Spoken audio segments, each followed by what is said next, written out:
Selamat datang di channel Bruce Fest.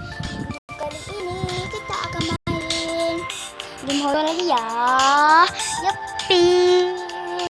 Dan video kali ini teman-teman, ceritanya saya akan bermain sampai dapat ular seperti ini. Tapi saya tak mau beli lagi. Duit saya tak cukup untuk beli ini. Episod berikutnya baru saya beli.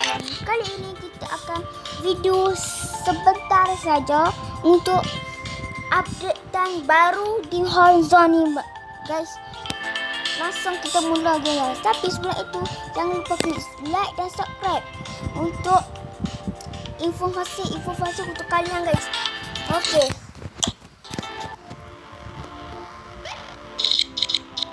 Dia tekuk-tekuk makanan guys.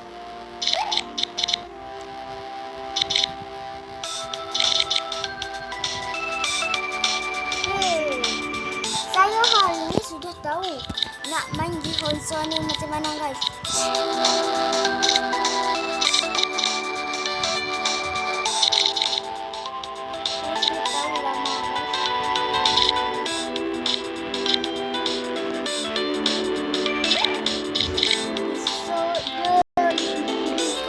Kita akan beli apa itu ya, kalau kalian setuju. Kalau kalian nak suruh saya membeli ulat baru, silakan kalian komen di bawah dan jangan lupa like dan subscribe. Kita ambil buah-buahan terus guys sampai jadi nombor 1 di alam, besar di alam sekarang. Ini saya nak mati dulu sebab saya sudah tahu semua cara-cara nak bagi orang itu ketipu. Bagi kita mati baik bisa awal-awal, nanti mereka pasti dapat syok.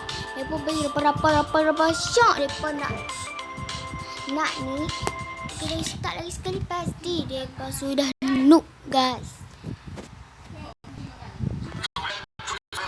Iklan guys.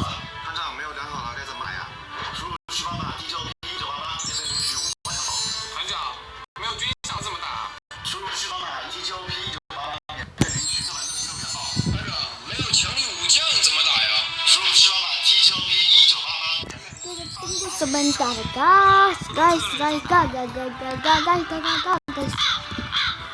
Nyanyi dulu guys. Nyanyi lagu guys.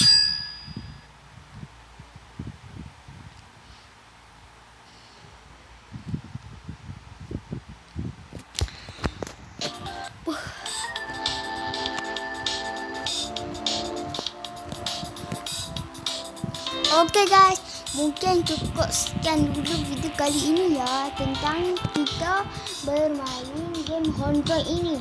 Kalau kalian suka, sila di like dan subscribe. Terima kasih.